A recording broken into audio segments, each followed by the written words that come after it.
fans. This is Shane Hoss coming to you live from Rice Stadium. I guess we're at Rice Stadium here on a cool night. And Steve Simons, what do you think about tonight so far? Well, it's a good night for small-town football in Texas. Everybody seems excited, and the mosquitoes hadn't carried us off too bad yet, so let's get ready to hit. That's right. And for those of you that haven't met Steve, he's kind of in the Holas family, being married to one. Or many of you might know Armand Holas. His daughter Janice is married to Steve, and you will come to know Steve and love Steve, especially for his football knowledge, enthusiasm, and all of the above, I'd say. But the Horns are at the toss and decline their first half choice, so it'll be up to the Raiders. I bet they're going to receive, Steve. And Schulenburg has won the toss and deferred to the second half. Okay, so the Raiders will receive and head into the wind. Looks like the Shorthorns are going to take a defensive standpoint. Well, with the addition tonight with Gallo being the quarterback tonight and his first time out, maybe it'd be a good idea for the Horns to get on defense a little bit and get out there, get rid of a few of these first two play butterflies and give him a chance to come out and crank it up. That's for sure. And I tell you, nothing was better than and back when I was playing quarterback for the Horns, it was always nice to get the ball and go down and score. But it also was nice the times we didn't get the ball to knock the cobwebs loose a little bit with that first hit on defense. That's right. I always enjoyed hitting a little bit more than getting hit, and it was nice to start it out that way. That's for sure. So we'll have Roman do the kicking chores. That boy's got a lot of leg, doesn't he? He really does. He's after the first game, and you've been at every game, I'm pretty sure. After the first game, I know there were some Shorthorn fans that were kind of concerned about the kicking game, but he has nullified any concerns that anybody might have had. There's no doubt about that. Anybody that can put the ball in the end zone, I don't care if you're in high school or college, you're doing your job and then some. And he's been finding that end zone or right near it every kickoff for the last couple of games. He sure has. So back deep to receive for Rice is number 5, Kevin Godley. I can't read all the numbers, I apologize. 33, Dale Hensel, and 21, and there's a good deep kick into the end zone. That ball went through the end zone like it had a rocket on it. Boy, he put a foot in that one. So the Horns will start out on defense, 1st and 10. And what we've got on defense, we've got John Davis and Pat Marty at linebackers, Stephen Valenzuela, Joe Stavanaugh, James Jones, Kevin Minster, and Jeremy Baumgarten on the front line with Kubinka and Irving at corners and Gallo at safety.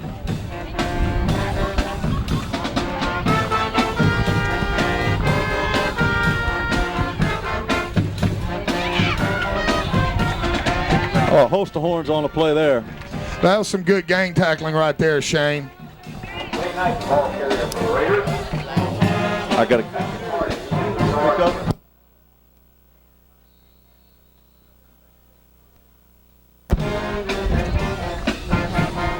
I don't think I'm coming through, Steve, like I'm supposed to, but we'll keep going. People at home, turn up your television set. There you go.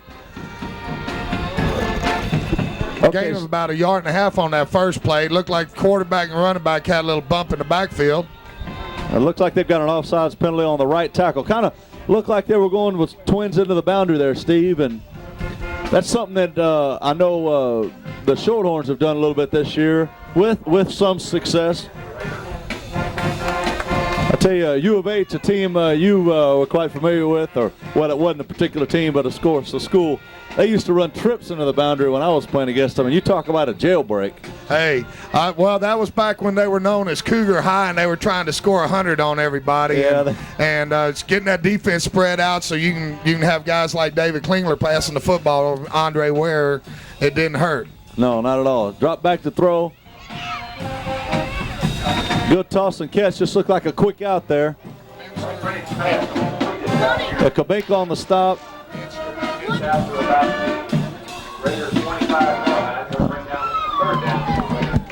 Okay, so it'll be 3rd No, should be third down, right, Steve? Had a penalty, but well, we had a penalty. It should be third down because of the offside. Okay, here we go. There we third go. down and about 5 here.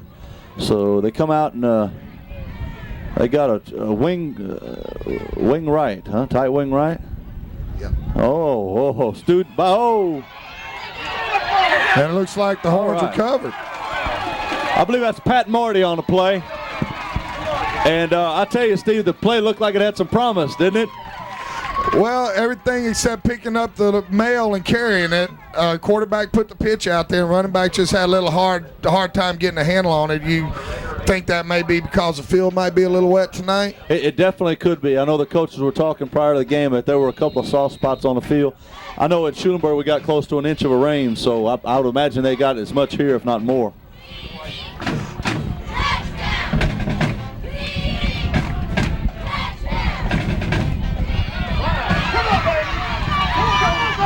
He's going to score. Didn't take long there. 8 seconds, Steve. That's called a Schulenburg Shorthorn strike right there in my book. That's what I moved to Schulenburg to see on Friday nights. I hear that. But it was just a nice play. I believe it was, I don't even know if that was almost looked like was that a counter? To me, it looked like just a simple slant or dive off right tackle, and the hole was just there. Tremendous blocking by the right side of the Horn line. I want to apologize for not getting the numbers of those big hogs up front, but they did their job that time for Clarence. Well, they got to give us a few more plays to recognize them, you know. And Mr. Automatic looks like he's done it again. Oh yeah. With 10 minutes and 10 seconds in the first quarter, the Shorthorns lead 7-0.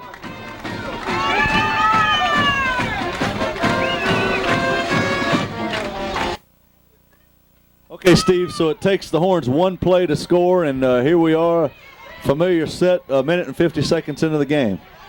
Well, the Horns get set to kick off, and Mr. Corey Romine fixing to put the foot to it.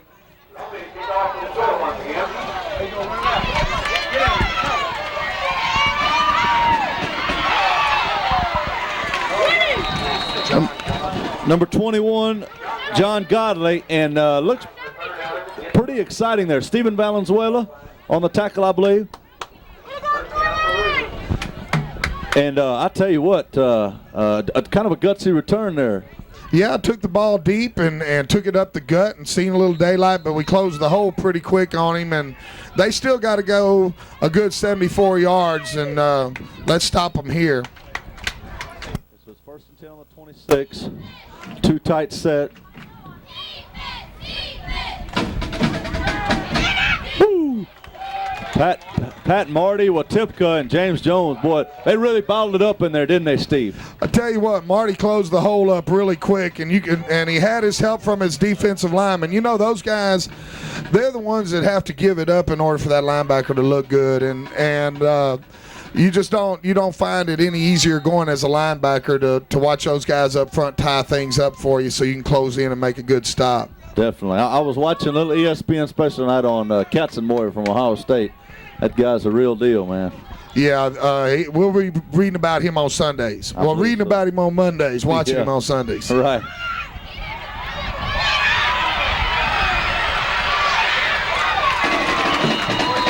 Nice job by Irvin taking a pursuit angle. That time,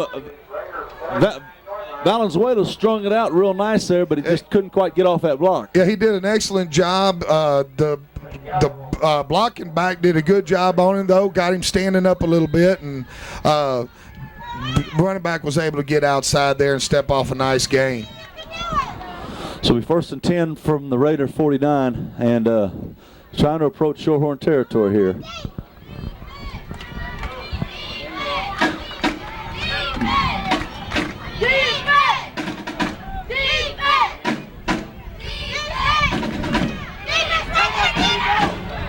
Nice moves there by number 5, Kevin Godley. Got a couple penalties on the play, Shane. I'm not sure what they were. I didn't catch it. I thought a receiver might have taken off a little early, but I could be mistaken. 16. Well, they're talking to our captain, so that's good news. Right. So Roman on the tackle. Is that right? Roman even out there? Roman came from the left side, and he was pursuing real well on that play. Well, I tell you, we had the sweeps, sniffed out right away. He made a good move by cutting it up and getting what he could get. Yeah, he was jitterbugging pretty good in there, going a little bit east and west, and the quickness of the Horns defense showed in stopping him before he popped loose for a big gain because he was shifty. And Rice has always, in the years we've played Rice in the past, they've always possessed a good amount of talent. It's always just been a question of them putting it together. I think that's at any level, Shane.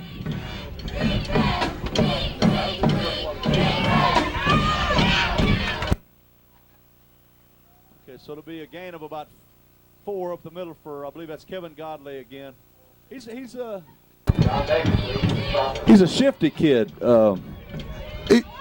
Yeah, he's really got quick feet. I'd like to see him put him down on the turf a little bit more and head north and see what he could do. Of course, since he's wearing that royal blue tonight, I just seen him dance around. He can get well next week. Right, that's exactly right. Big John Davis closed on that last play and made a real nice stop. We've got some additions on defense. Chip Bubella. Oh, it's a pass. Oh. Good coverage there by Kubenka. I like the way Kirk plays, Shane, and I don't know any of these kids like you do, but it's really exciting to watch these Shorthorn football players play football. You can see their confidence building after last week's good ball game they played. Yeah, and as far as confidence, you're exactly right, Steve. We played a very unfavorable first, 3-game schedule, under a lot of uncertainties. I was talking to Andrew Balin, our filmer, tonight about the offense, and, I ran Hoosman's offense, and, boy, it was, a lot different in terms of terminology. Well, I always enjoyed watching you guys play. When you were quarterback in the Horns was when I really started following them. Of course, I was about 90 miles east of Schulenburg. Right. And playing those 8 o'clock ball games, I'd have to call up to the Schulenburg Food Mart to get the scores sometimes about 10:30 at night when we couldn't make it to town. So right. I'm letting the cat out of the bag. I think they used to wonder who in the heck was calling them at 10:30 at night, but I had to get my fix of Shorthorn football somehow. I hear that. There's nothing wrong with that. So it's an incomplete pass on 3rd down. Marty does a great job selling his body out, and here to punt is number 10, Clay Korenick. Fair catch by Kurt Kubenka. The Horns will take over on about 17-yard line.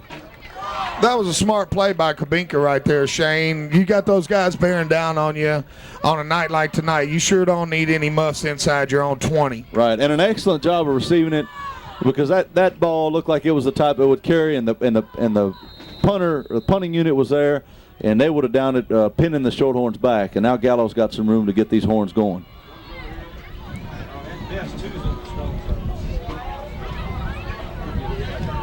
Oh. That's big! See what you got to do! Oh, they are 2 plays. If we keep averaging that kind of game per play, it's going to be a track meet. There's no doubt about it. Shane, the right side of the offensive line pulled and got out in front for Clarence Irving that time, and it just opened up huge. Like you said a minute ago, looked like the parting of the Red Sea. That's right.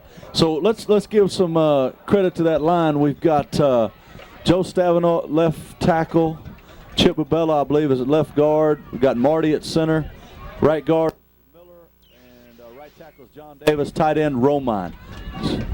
So we've got Blancett in at split end here, and it's a sweet.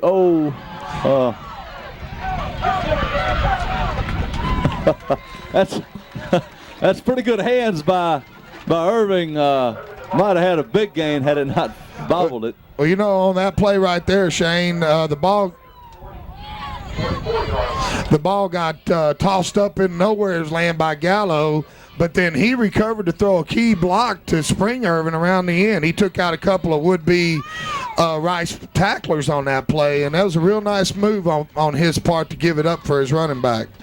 Looks like we've got Watipka at fullback.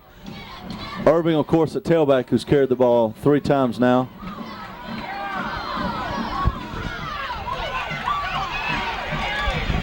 Woo! Don't stand up and take it now. Irving kind of couldn't decide, couldn't read the block of Stavino there, and gets bottled up. It'll be about 3rd and 5.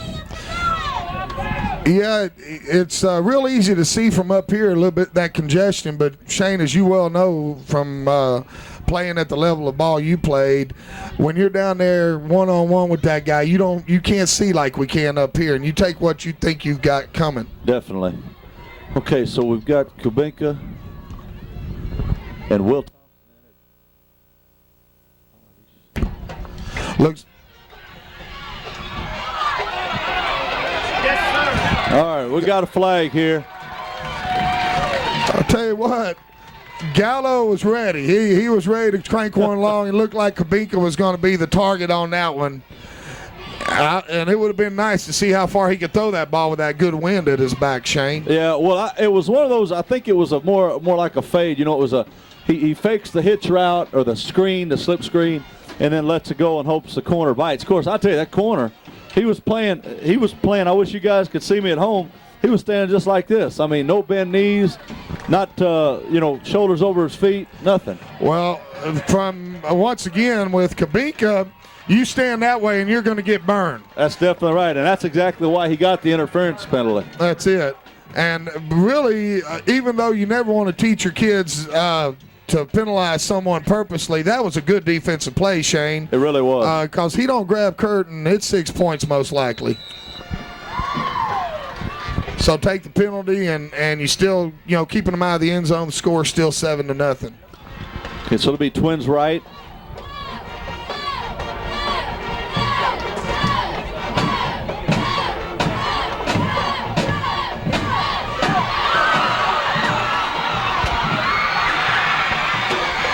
The ball still Oh, loose. there, look at that. There it is. That's good hustle in there, Shane. John, is that Chip Bubella? Well, I tell you what, I have never seen about 5 blue jerseys on top of one another and the ball scored out like that. I guess that was a grease pigskin then. Yeah.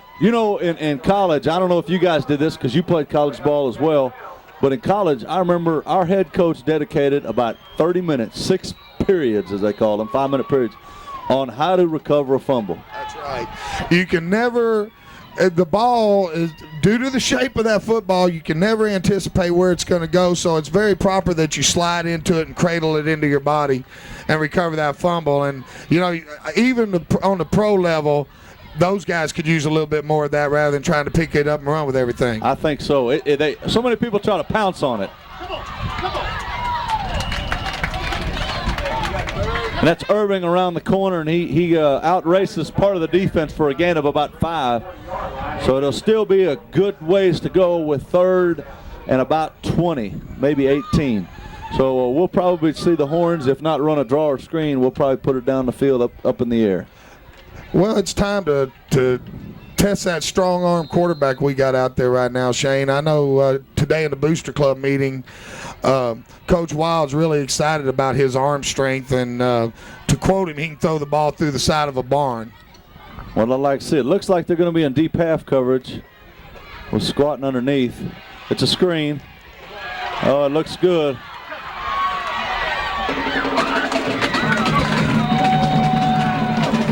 Okay, not quite enough. Looks like it's going to be about 4th and 8. So we'll see what.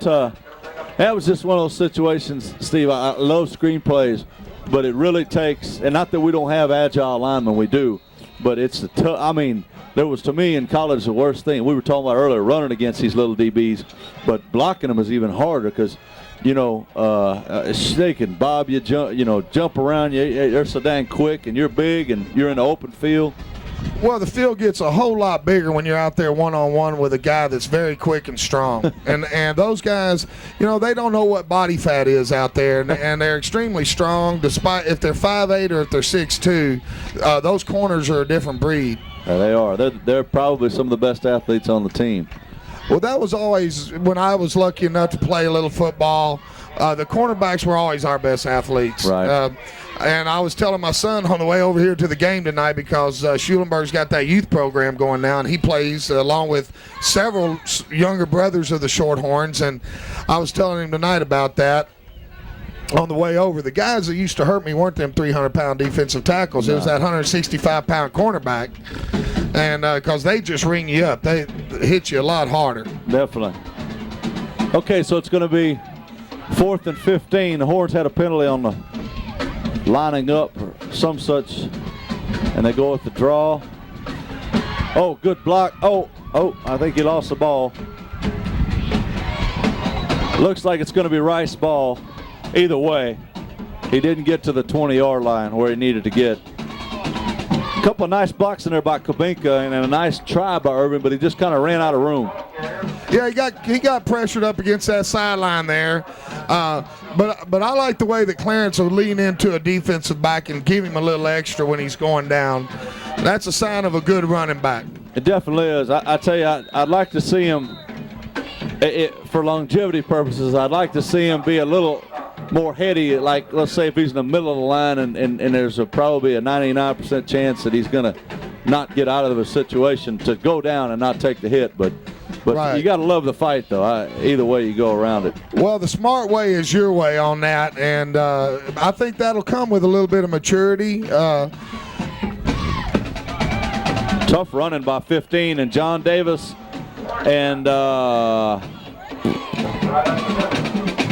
Valenzuela take him down. 15 running hard. They run just the ISO there. They just load them up. That's it. Load them up and go. And then maybe they're thinking that way with the Horns. They're thinking, we're going to go out there and we're just going to run between the tackles and see what we can do. Because they came out sweeping. Well, the sweep just they couldn't quite connect on it. And if coming out with their second set and just trying to pound the ball against our smaller defensive line, and it's up to the linebackers now to get quick and fill the gaps. Oh, here comes a sweep as we speak. Oh, Gallo does a nice job, but doesn't quite make the tackle of getting in there and splitting defenders. I believe that was James Jones and Marty on the play. And, this Rice team that I'm looking down the program, Steve, they only have 4 guys over 200. This has got to be the smallest team average-wise that we face this year. Shane, without knowing what the average line sizes were for the other teams, but just looking at those big boys, they had to go about 250 on average, especially the Smithville bunch and the Hallisville bunch. They were big. They were big, and they were physical, too. Oh, nice play. All right. Excellent job there. I believe Kubinka tipped it, right? Yeah, that's the old tip drill, Shane. As an old linebacker and you being a defensive back, you remember the tip drills. Definitely. And, keep your head up, concentrate on the ball, and then go. Definitely. And Minster with speed to burn there. Once he gets it, he turns it up. And, I've watched Minster since he hasn't been playing as much running back. And I'll tell you the truth, in my personal opinion, he plays a much more tenacious style of defense when he doesn't have to tote that rock. I believe that, Shane, and not knowing Kevin like you do, I think he plays a lot harder on defense now, and I don't mean by harder that he plays with more intensity. He's tougher. He's more solid out there. Right. And I mean, we were talking about it, earlier tonight about just the ability to go both ways, and until you get into college or you get into playoffs where you're really playing superior talent, you don't really understand what it takes to go both ways. I mean, I got to college and I looked at some of the high school film, I thought back, I said, there's no way that I played both ways. But the difference was I wasn't playing at the intensity level that I thought I was playing. Well, but by going both ways, and before two-platoon football became popular in high school, most of your athletes went both ways, whether you were a quarterback or a running back. A few of those big boys up front may get a short break, but they were defensive specialists, and you just did your job and never thought about it. But when you get to that level, that NCAA level, everybody's bigger, stronger, and faster. Right. And it'll definitely you take great pleasure in getting to go to the bench and get a blow. That's right. Sure do. That's exactly right. So the Horns are going to get 1 minute more of the wind at their back. So it's 14-0 with a minute left in the first quarter. And you got to think, and not to say that this is causing any of the havoc that we're wreaking on the Rice Raiders right now, but they've got to be wanting to get that wind at their back. There's no doubt about it. Right now, their coaches are probably thinking that they keep the ball, maybe get a first down into the wind, and then get it at their backs and open up a little bit. I would bet they're going to run the ball right up the middle and let that clock just run on down because there's no doubt. You got 52 ticks left in the first quarter, and 1 or 2 running plays, quarter ends, and you got the ball at your back, the wind at your back, and they're thinking right now, hey, we lost the first quarter, but the second quarter's ours. Let's tie this thing up before half. Definitely. All right, so it's going to be 1st and 10 from the 20-yard line. Romine with a good deep kick. Got a little bit more height on it than the first two. And they come out in a three-person backfield.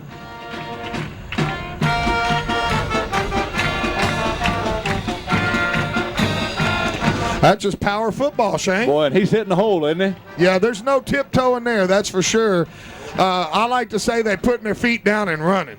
Yeah, I tell you, Warren Scott, number 15, and I like the looks of him. He, number 5, Godley does a little bit of juking and jiving, and 21, Godley runs semi-tough, but boy, 15 really looks like he picks him up, puts him down. He's a 180-pound senior, and he's probably got some good experience. And when you got a young man like that down here, and he was deep in that eye, Shane, he was about 8 or 9 yards deep in the backfield, got a good head of steam.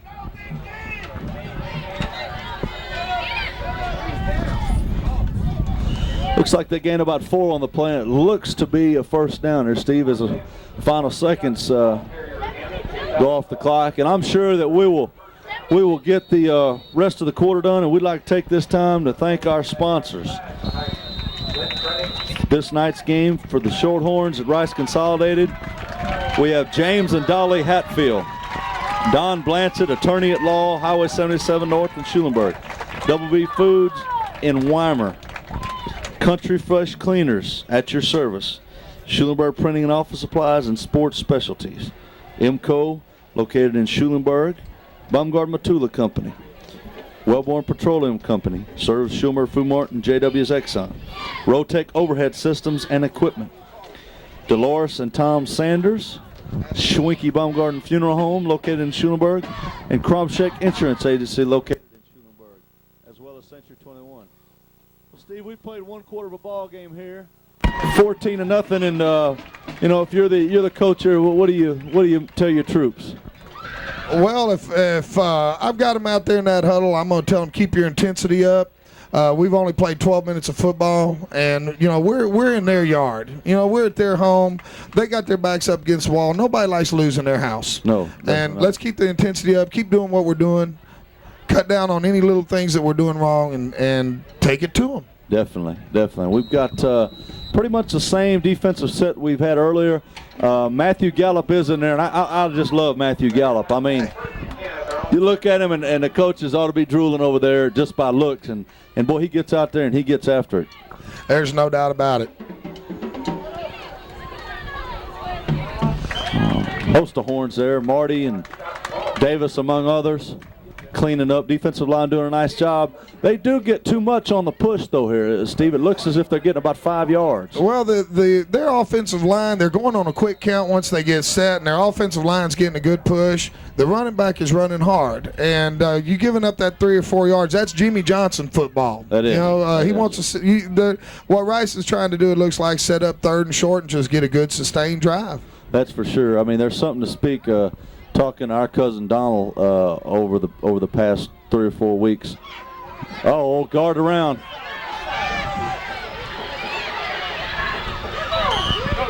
that's all Baumgart. He ran the feed down. Yeah. Kind of a guard around, but it wasn't the guard. It was the fullback. Yeah, they stepped the fullback up in and kind of looked like a reverse draw, Shane, if there's such a play in the book. Well, I think it is. I think the fullback goes up to the line, and pretends like he's blocking. The quarterback sticks it back around. And I tell you who ran the heck out of it last year, and I wonder if they're still running. I don't know if it was last year or 2 years ago, but Weimer. Boy, they ran it till the cows come home, and we never picked it up.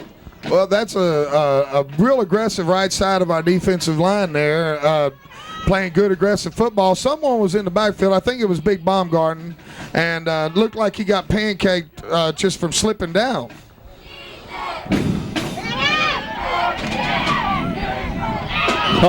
Miscommunication there. Heck of a throw, at least had a lot of mustard on it. And look at James Jones in on the pressure. I tell you who I've been watching a little bit. Now, you were talking about Baumgarten, is big number 78, and I hope it's a misprint if we've got him on our schedule 3 years from now. I'm telling you. But he is a freshman, it says. 6 foot, about 6 he looks like, and he says 295. He's got to be 6'5". He's got to be. He's got to be. He's a big boy. Well, he's putting 300 pounds across that frame, and if he goes 20 a year, we're looking at 340 pounds in a couple of years. And I've been watching him. He looks like he might be a little tired, but he doesn't look like he has bad feet. Well, you know, Baumgarten got in on that last sack and did a good job. Good job of holding there by Kabinka. I tell you, the horn. I don't know if the horns are getting tired, but we're doing a little bit of the arm tackle bit. Yeah, Shane, you know, that's been something that we've done a little bit of this year. And Coach Wild, once again, I was talking to him the other morning up at school, and we love to talk football. I think he tries to run me out of his office when he can, but I'm just like a sponge soaking this Shorthorn football up. But the arm tackles, as we found out with Mr. Blunston from East Bernard, it just doesn't work. No, it sure doesn't. You got to put that hat on them, and you got to drive through, wrap up. So they look sweep right. Well, I'll tell you, 15, even though the horns are all over the play, 15 is making people miss. He sure is. Steven Valenzuela had a shot at him and really penetrated well. Couldn't quite wrap him up. We sure are reading it a lot. Earlier in the game we weren't reading it. We're sure reading it quickly tonight. It looks like Valenzuela has a cast on that left hand, Shane. That could be bothering him a little bit and wrapping him up.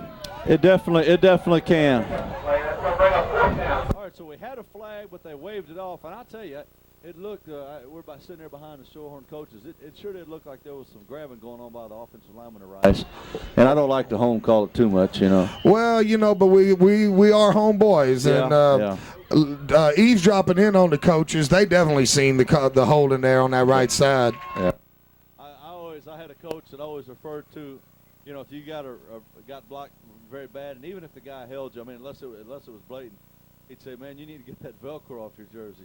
That's true. Hey, there is a way to strip them hands off of you, and you can do it. And it doesn't feel good on an offensive lineman when you come down hard on them forearms or come up through him. I always like to get them on the next play, Shane. They hold you one play, you can get them the next play. That's the beautiful thing about football is you got to whip him every play. That's right. And our kids, I think, holding. I used to hold guys that were quicker than me. That's what I did, and I think that's what they're doing tonight. We were talking about big 78 out there with Baumgarten. Baumgarten's just out quickening. Right. He's past the line of scrimmage before the big boy really comes out of his stance, and that quickness will definitely turn you into a cheater if you're on the wrong end of it. That's for sure. Okay, so it's 4th and about 4, and I'm wondering, this is the field position where a fake could be a possibility. Looks like we're running a defense just with Kabinka back. Oh, he held it a long time. The punter did. Boy.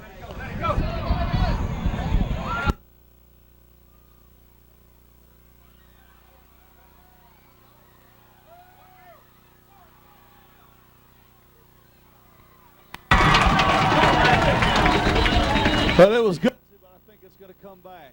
Yeah, some of that laundry out there around the 20-yard line.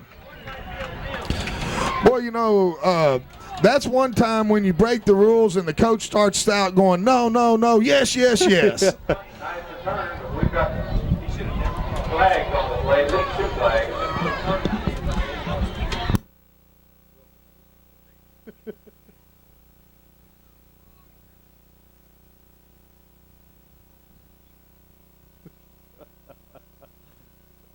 So we don't know what the flag is, but we got a pretty good feeling it's clipping or holding or something. Yeah, that was really a fine return by Kubinka on that play.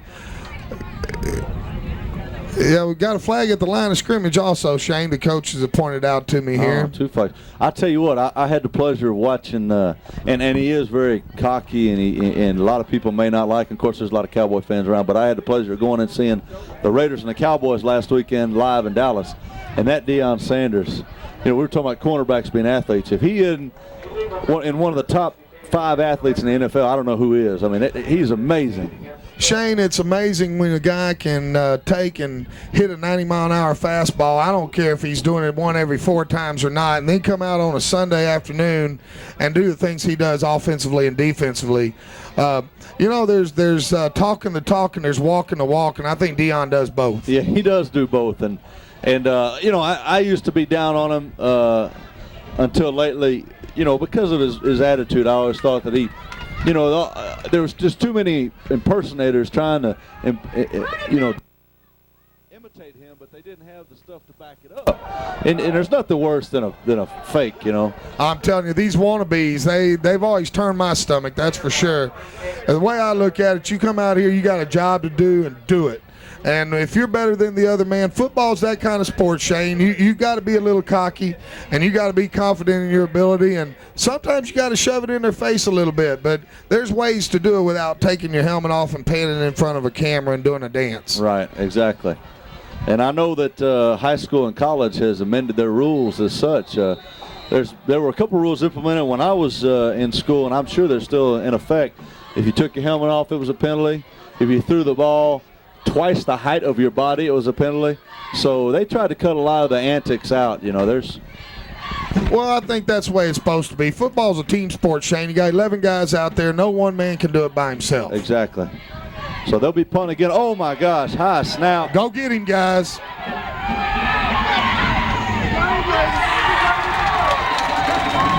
Look like. Boy, the snap on the punt was just way over his head. He tried to get the kickoff, but the Shorthorns realized that the snap was muffed, and they came at him with their ears pinned back. It looked like we had Baumgarten and Wotipka, Valenzuela, and that man Pat Marty. He's tough. He is. He's all over the field, and that's one that we've talked about. We were talking about going both ways. He amazes me because going both ways and playing a safety or a quarterback is one thing, but when you're playing center, I mean, you're getting after it down there in the trenches, and then you go over to linebacker, and linebacker, you're from sideline to sideline. All day long. It's amazing. You go, and you go, and you go. It's pro left into the boundary with the offset eye this way. Set up behind the tackle. He rolls, actually. Oh.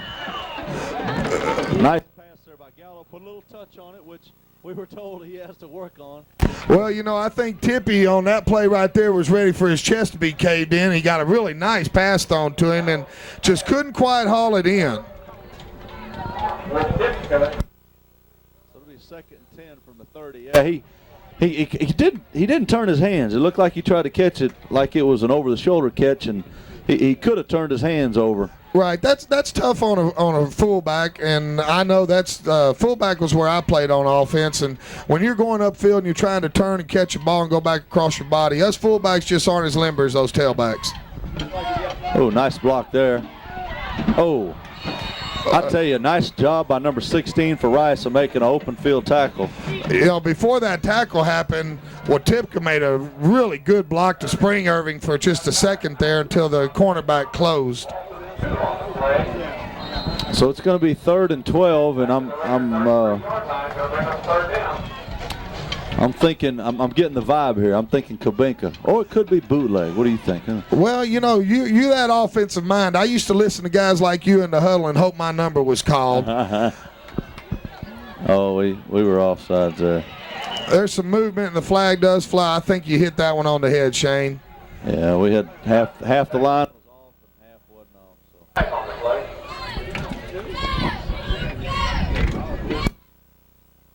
Talking about talking and playing and backing up what you're trying to do out there, Steve. Nothing to me in football and it's unlike basketball or track or baseball. Nothing to me is more gratifying than looking the guy across from you, looking into his eyes in the end of the fourth quarter.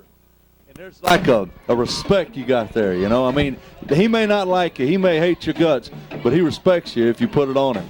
That's right, and the guys that I always respected the most were the ones that were trying to put it on me the last play, just like the first play. I was impressed with Gallo the first night. I actually watched the Horns in exactly that, for that reason. Oh, strong run by Kubinka. Oh, he is something else. He has gotten better every game. Well, you know, I'm just impressed with that young man, Shane. He's got excellent size for a wide out, and he's got that running back mentality where just then he's seen the hole, he squirted through it, and then he ran over a few people and carried the pile. Well, I still say, you know, he's a lot like his daddy. He's pretty passive and pretty laid back. And me and his possible future brother-in-law, Craig Reha, we talk about him all the time, and we still think he's a caged animal. I mean, he could just make this Shorthorn team 100% better if he just gets a little meaner.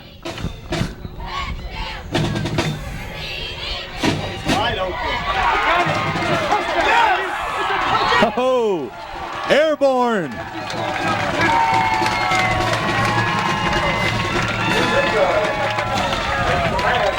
Nice job by Will Thompson in the corner of the end zone to hold that block as long as he could. Yeah, well, Tipka took that pass. It was a carbon copy of the play that they misfired on a couple plays ago. And Gallo once again laid it out there. Tip took it and turned it upfield just like you're supposed to do. I love north-south runners, Shane. Oh, yeah, and he's not much for the east-west antics.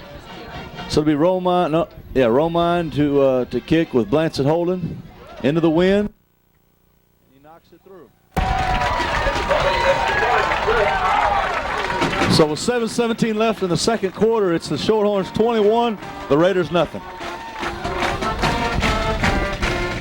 Andrew. It got Romine to kick off into the wind. Let's see what he does into the wind. He gets a good high kick.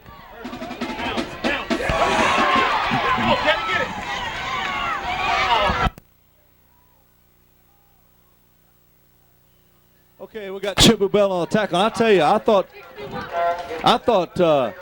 thought number 21, John Godley, if he'd have kept it outside, I thought he could have gone a lot farther. But I tell you, I think Valenzuela made a heck of a job breaking it back, make him going back in. Valenzuela's giving it up tonight. He may not be making the tackles, but he's around the ball. He's forcing the play back to the inside. That's where all your traffic is. That's what you want to do on that play. You got to stay in your lanes, make the guy go to the inside where the traffic is, and don't let him get outside. And that's been two plays for Rice. They've been fortunate on these situations where they don't feel the ball cleanly.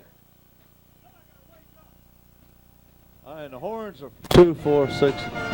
The Horns are forced to take a timeout. We didn't have all our men on the field. So, and that's just one of those deals. You hate to burn a timeout for that situation, but you'd rather burn a timeout than go with 10 guys on the field. Right, because they're going to find that 11th guy who's on that sidelines and they're going to score. Yeah. I always, you know, it's really hard when your coaching staff is stretched thin like we are, and it's a responsibility of usually your defensive captain, I guess, to make sure that 11th man's out there and pick up that play. Yeah, it's one of those deals that you know, I don't know. Personally, with me, I mean, your kid ought to be, you know, coach. You got 5 coaches, maybe 6, if you consider the statisticians and such. You got 5 or 6 coaches, and you got, you know, at least 22 players, more like 30. And with the substitutions and everything, you should, you know, to me, I would always just look. Even if me and a guy were rotating throughout a game, I'd look. If he ain't running on the field, I am, you know. That's part of wanting to. You know, and guys like you and the guys that go to the next level, you cheat a little bit. You want in that ball game, yeah. and if the coach don't call your name and the other guy's a little slow-footed, hey, I know a few times I'd tell a guy get off the field, and you know, it's just the want to, and that's one thing these Shorthorns do possess, Shane. They got a lot of heart. Oh, we see motion for the first time tonight from Rice. It's a pass. Just an out, and he set his knee down, but a good gain of 6 or 7 on the first down and 10 play there. Well, that old quarterback's a gunslinger, isn't he? He does. He kind of throws it sidearm, but boy, he gets it out there in a hurry. And if I was Rice, I always, and I don't know what our defensive, just to me, looking at our alignment, typically, we have always been you got to beat us. If you can run on us, you're going to have to do anything you can because we're going to make you throw the ball. That's right. I mean, look, our deepest guy is 7 yards off the ball. Almost everybody's in the box that John Madden's always talking about on NFL games. Good tackle there by Minster, and okay, we got Blancett in on defense. So Minster and Blancett put the hit on him, and I believe it's going to be really close to a first down. Well, with Blancett, it's tough on a senior to be injured, Shane, and he's such a good athlete. And he's been an integral part of this offense for the last couple of years, and I bet he feels real good getting a little playing time out there. I'm sure he does. I tell you, I couldn't imagine. I was injured for a good part of my junior year, and it was tough. You wanted to do things that you knew you could do when you were full speed, but you weren't able to. But I don't know. It'd have been really tough senior year. I had a guy that I played with. I don't know if you met Dale Manning yet, but he was a heck of a player, and he got hurt his senior year. Deep thigh bruise. You think, oh, deep thigh bruise, a week or two, but he got a knot, and he couldn't. I mean, he was a kid who ran a 4.4, but after the injury, he may have run a 4.7. But boy, just a team leader. He gave it his all, played end, and just did a wonderful job. So, well, y'all know y'all had a good, successful senior year, and one ball player can help you go to another, maybe one more game.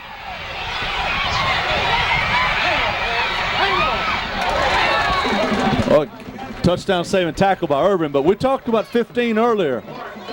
Yeah, Shane, like you said earlier, he's the one that impresses you the most, and he definitely took off running that time. It was literally a touchdown-saving stop by Clarence Irving. Clarence showed good speed in closing that time. Well, I tell you, they were both picking up, putting them down.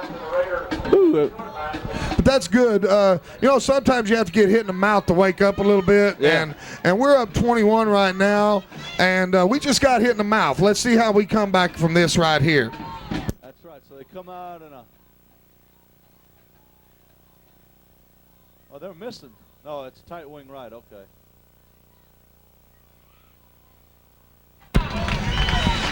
Nice stop in there, Shane. I think that was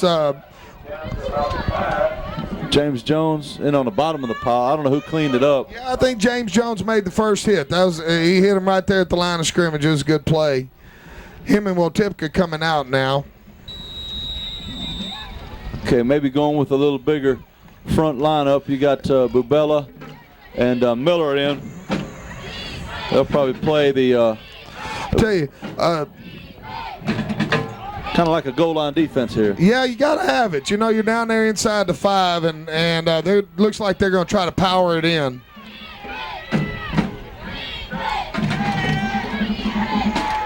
Just what they're doing. Oh, they flip them, they upend them. Had good penetration that time by a few of the linemen, Shane, but that running back he's a tough ball player, and he is. He left his feet maybe a little bit too soon, it looked like. I still say I like to. I'm not a real big fan of the jumping thing. You keep those knees high. I mean, I don't know. I guess if there's nowhere else to go, then you know. Well, I always like to run on three feet down there. Put that hand down, get through there, and run hard, run low.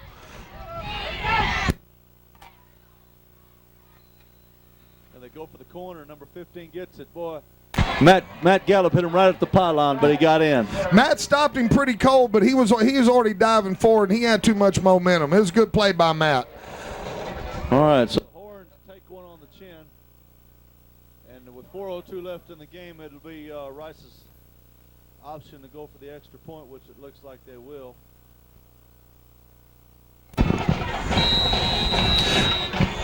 Like you said, this is a good wake-up call. This game is far from over, and after last week, and with a big game coming up next week. Last week, I was being told by Andrew that we really had a good. That ball looked like it went right through the 1 and the 6 on Corey Romine's chest. He was through there. He looked really strong. Looked like he was going to get a block there, Shane. But, hey, that small football just got through him. He's wondering right now himself, I think. Coach, what the heck did I do wrong there? When, that's those guys like Romine, and I'm going to tell a little gossip now. Coy really he darn good football player, and it's not his first love, though. He likes that baseball, and he's a good basketball player. And when you see a guy like Romine giving it up right there on a football field, that's what you like to see. Multi-sport athlete, and he's doing it for his town. He's doing it for his classmates, and I just like that young man. Oh, yeah, that is great when a kid will do that. Yeah, he's got good size on him, too. He's real thick in the lower body, and I like the way he catches the ball. I like the way he plays defense when he gets in there. He's got some soft hands, I'll tell you. He kind of reminds me of Christensen a little bit. Is that right? There you go. That's before my time. That's going back a little ways. That's back just after your dad's time right there. Yeah. I had a football card, I believe. That's why I remember. There you go. Well, he was a big target. And of course, I never did like him. He's always on the wrong team. Yeah, he was for me, on the wrong team. Always on the wrong team. Let's see if we can get a little return now. They got the wind at their back. That kid looks like he kicked straight ahead without a shoe. Tip's going to run it out. Nope. Good job by Minster right there, wasn't it? Oh, I believe he had the hand stop sign. Yeah, it looked to me like he was fixing to tackle him if he had to. That's good heads-up play by a senior ball player right there. On that play, maybe Tip didn't realize that the momentum of the kick carried into the end zone. It wasn't his muff. Right, and that's something until you have possession of the ball, you can down it. That's right. That's always something that, you're not – I know when the ball's in the air. I've seen the clip where a professional football player one time, they kicked it off, and he thought he was on the punt return team. He let it drop, bounce. Guys landed, the kickoff team grabbed it in the end zone, touchdown. And that was probably against the old Houston Oilers. They had a tendency to let that happen every now and then. Actually, I think it was the Rams that year, but it wasn't too got off long ago, maybe 5-10 years ago. Yeah, it just goes to show you $500,000 a year doesn't make you smart. No, it sure doesn't. That's for sure. Okay, so the Horns pick up 3 on the first down, so it'll be 2nd and 7. And I think the Horns here, they want to do kind of like we were talking about Rice was trying to do, and that's establish a ground control, on-schedule type offense. Yeah, especially heading into this brisk wind. It seems to have picked up a little bit even. It does.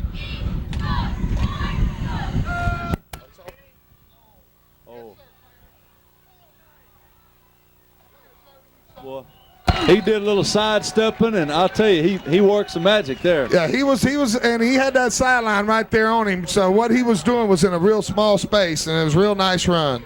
I refer to people like Clarence. Of course, I'm not going to put him in a bracket with people like Deion Sanders and so on and so forth as of yet, but I had a coach one time told me that we were playing against a heck of a punt returner in Kevin Smith for A&M, and he told the deep snapper, who was one of these big linemen, he said, I don't think you could tackle Kevin Smith in a phone booth.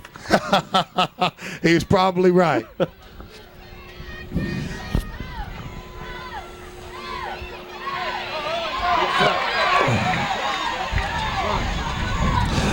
That was a good move by Clarence there to get that yardage.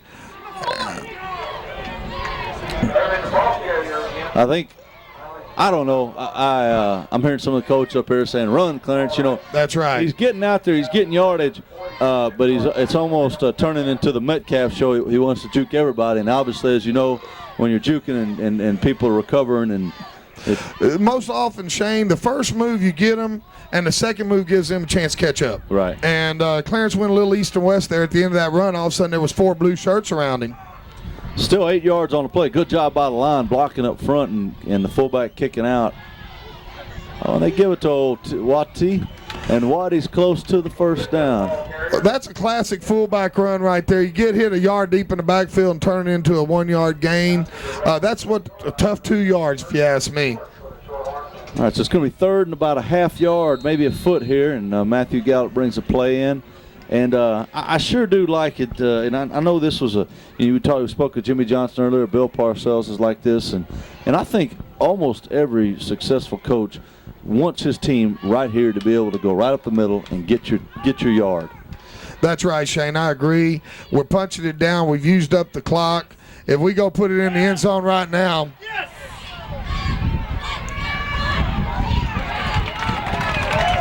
Woo. Great second effort there by Clarence. And but we really thought we had a big play set up, but number 21 for Rice comes up and almost gets Clarence for a loss. Godley's a good ball player. He's ran the ball well tonight, and he's playing good, tough defense. Clarence slips that tackle though, Shane. It's nothing but pay dirt in front of him. He had a lot of green. Okay, so with 46 seconds and counting, the Horns come out pro into the boundary. It looks like to be a pass here. Bootleg. Oh, he's got him there. Nice touch. Ooh. Boy, I tell you what, I tell you, a good touch, but I don't like those floaters across the middle like this. Hey, that gets picked, and the only man in front of him is the quarterback. And just over the outstretched arms of Romine. You know, they've been going to that drag a little more lately and throwing underneath. And I like that. I like to control the ball like that. It looked like Gallo was going to his second option. Really, it did. It did. You know, in the bootleg, though, I didn't really I wasn't watching the backfield. I was watching the routes. But I didn't see if somebody was hot on his tail. But I always like to set up. You know, then you can put some mustard on it. I think he had a little bit more time. That's that first game jitters.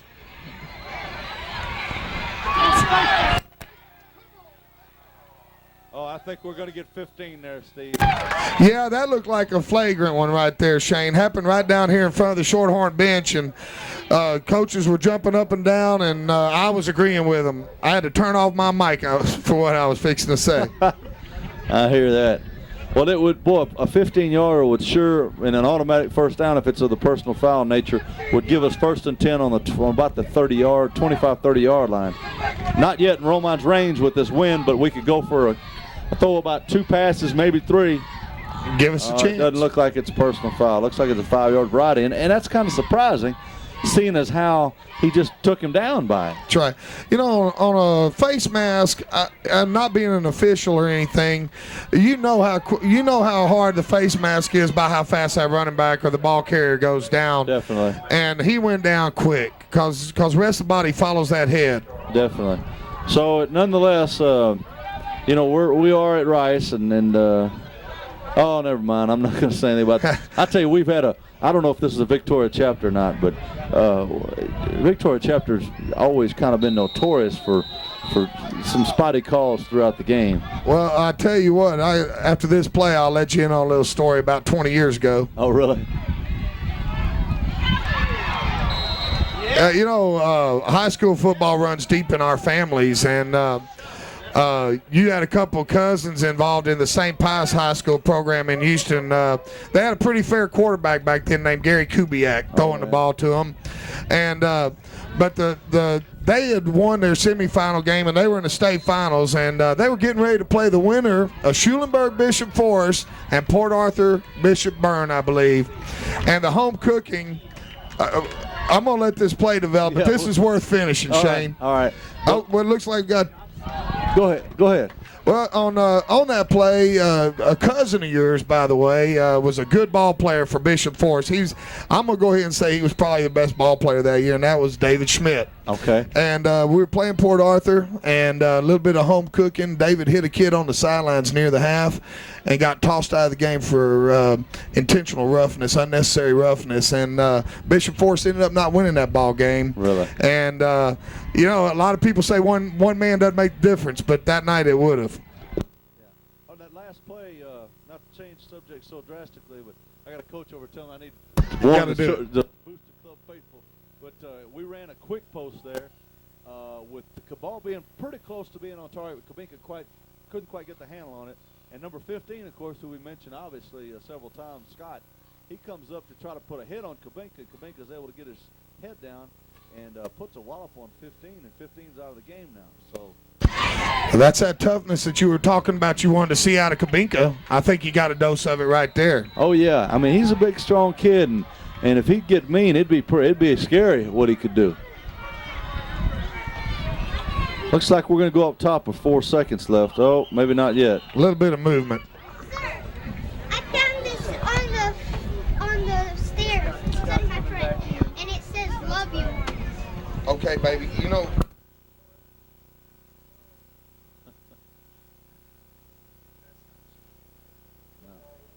Okay. Thank you.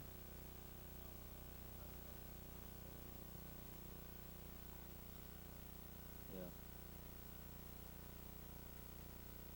We don't have a PA up here. Okay, well, 3 seconds left, and I hope they let a second tick. Hope they wait a second. Of course, it doesn't matter. It's going to be the last play of the half anyway. Here go the Horns Twins right into the boundary. They fake the handoff. Kind of a tough job. It didn't look like he had the handle on the ball. So at the end of the first half, it's the Shorthorns 21 and the Raiders 7. We'll be back after halftime with the rest of the Shorthorn football game.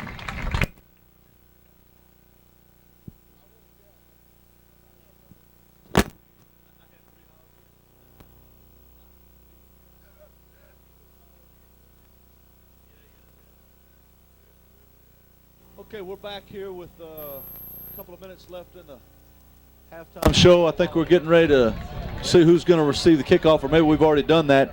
But I'd like to thank our sponsors once again, bringing this game tape delay to you in your homes on, I believe it's Wednesday night. James and Dolly Hatfield, Don Blanton, attorney at law, located on Highway 77 North in Schulenburg. Double B Foods at 101 West Jackson in Weimer. Double B Foods salutes our Shorthorn football team. Cheerleaders, bells, and our Shorthorn band on their winning efforts. Country Fresh Cleaners at your service, providing the very best in dry cleaning, providing fast, convenient service, fresh starched shirts and jeans, helping you look your best. Schulenburg Printing and Office Supplies and Sports Specialties. Schulenburg Printing and Sports Specialties, the Proschke family, proudly supports the Horns and Lady Horns. IMCO at North Main in Schulenburg says good luck from staff and management of IMCO and Ken Banks, the owner. Baumgarten Matula Company, located on North Main in Schulenburg. Larry Schwenke and Miranda Skalka. General promotion of Benjamin Moore Paints and Paint Sundries, and a great selection of carpet in stock. Full line of wall covering, hardware, and lumber. Also installation of flooring available. Wellborn Petroleum Company serves Schulenburg, Food Mart, and JWS Exxon, and says go Horns. Rotec Overhead Systems and Equipment. Tom and Carla Romine. Good Luck Coy and all seniors. Dolores and Tom Sanders. Schwenke Baumgarten Funeral Home, located at 701 South Main in Schulenburg, and Kromschak Insurance Agency at 714 Lines in Schulenburg. All of your insurance needs can be handled with just one call. 743-4148. Kromschak Insurance Agency has been serving the community for over 64 years. Call 743-4148 and let Howard or Shelton serve your insurance needs, and they can also help you with real estate. Call the Wagners. Okay, so the Horns. Looks like Rice will kick the ball off with the wind. And Steve and I were debating at the end of the first half what you would do as a coach, and it looks like Rice is going to elect to take the win in the third quarter and see if they can get some momentum here and pin Schulenburg maybe down deep and force them to go into the win. So we'll have Irving and Watipka back deep for the kickoffs with Minster and Kabinka as the upbacks. James Jones, Will Thompson, Romine, Miller. Clarence Irvin and Ryan Watipka back deep for the Shorthorns to begin the third quarter. Well, it'll be a good time to come out with some intensity, fellas. Good high kickoff. Watipka's going to field it.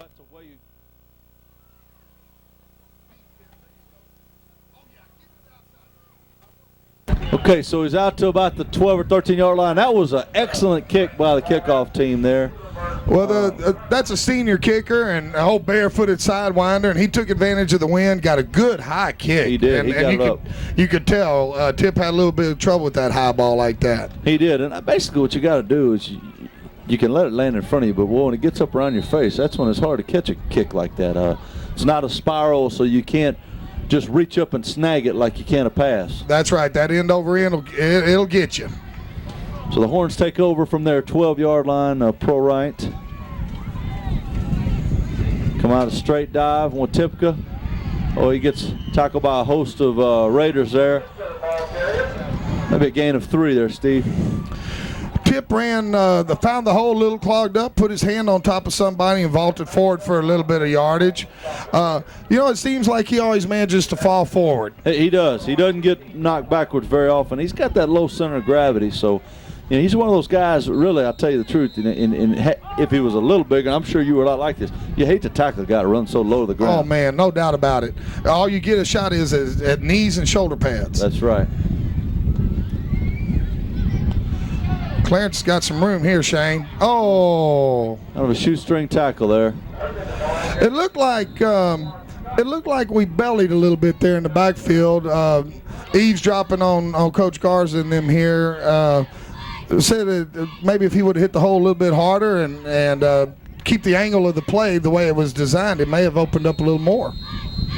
Yeah, it sure did. It just a little delayed action in the backfield. Clarence has really come along as a running back. I think he's going to be a good one. It's a 3rd and 5, and they're in a passing set, and they blitz, and good throw. Boy, that's a nice throw there. That was really pretty. He laid it right over his shoulder, and good hands, Romine. I'll tell you, Christensen. But also the impressive thing, and Gallo, I've seen his balls tonight. He hadn't thrown many balls off target. His ball has not been the prettiest tonight and that one there was kind of a, I tell you, when I was a sophomore, I was notorious. The linemen, especially, really more when I was a freshman. Boy, all the linemen, and when you were doing skeleton or something, they'd have their shotguns out every time I throw a ball. Boom, boom, Shooting those ducks. Yeah, shooting those ducks. But if they get there, that's all you got to worry about. That's right.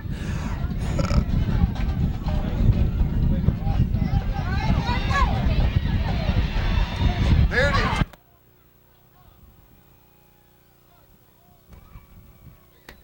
Oh, that ought to be a 15-yarder. That looked like a little extracurricular over there around the 22-yard line. I'll tell you, I can't believe that there wasn't a flag there. High school, usually when you hit a kid when he's down, I saw a hair. It looked like a helmet was buried down, but obviously it didn't hurt Clarence, so maybe that's why he popped up so quick.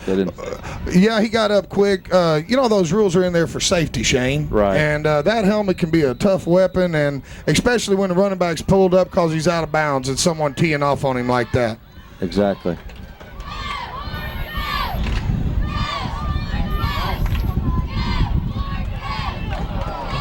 Not much doing there. Looked like, I don't know, possibly we had a lineman kind of slipped there. I'm not sure, but the hole sure did close quickly. Yeah, that was big 77 John Davis. He had a good block established and looked like the turf probably a little loose down there tonight. And there's not much you can do when it falls out from under your feet like that. No, it sure isn't. What's also impressive, going back to the pass connection between Gallo and Romine, is into this wind to get, and he threw it up with enough height, I think he possesses the arm strength where he can just throw it up and let a guy run underneath it. It was a nice pass. Oh, good block there by Davis. Oh, they're mixing it up, Steve, and they're looking fine tonight on the offensive end. Hey, we're clicking on all 8 cylinders tonight, Shane. There's no doubt about it. You should have seen the hinge block. I don't know if you saw it with Davis that time. He just pinned his man. I mean, that guy, we could call that defensive lineman Velcro man on that play. There you go.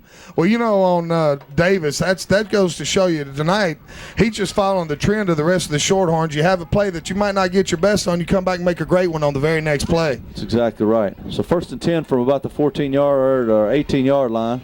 Oh. Got movement on both sides that time. I tell you, I'm really impressed, Steve, with the fact that the Horns have come out here in the second half, received the kickoff, mixed it up into what do you think, 20-mile-an-hour wind? Oh, yeah, easy. So, I tell you, that's something, going back, and I'm not to harp on the arm strength of Gallo, but I see so many quarterbacks, and I know Donald Hollis, our cousin, talks about it being an NFL quarterback or a sub backup guy. Hey, he's up there. Yeah, he is. He's on Sundays. He's suiting out on Sundays. That's right. He's doing more than me, that's for sure. But he talks about the arm strength of guys that can throw it up, and a receiver can kind of lean back on a DB if he's got to step on him, and just run far enough where he can catch it, as opposed to a guy throwing a line drive. You really don't have much ability to just. Oh, look at that! Good block. Smell the end zone, Clarence. He was smelling the end zone. It looks like I stacked up there.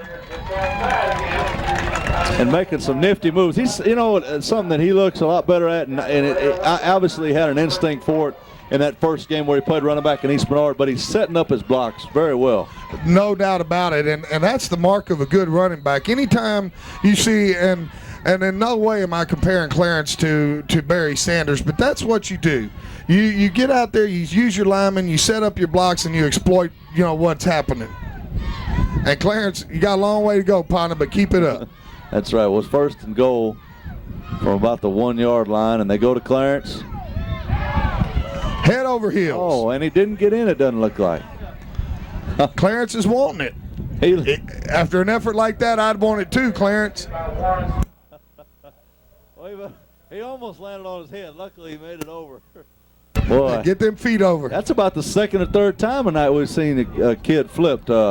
Earlier, we flipped a Rice, number 15, Scott, and Watipka almost did a flip here when he flew it in the end zone. That's just good, hard, low hitting, Shane. Okay, so it'll be second and goal. Quarterback. There you go. Definitely in. There you go. Where's the? Well, I tell you, they took a while there to give the old arms up. Well, you know those old zebras. I've never met a coach on the 50 that couldn't outshow a zebra on the goal line what a touchdown was. Right, that's true. These guys up here in the booth were getting a little excited. They called it right away. Yeah, I thought he was in for sure. It looked like the penetration he got. So that makes it 27-7 with the extra point coming up.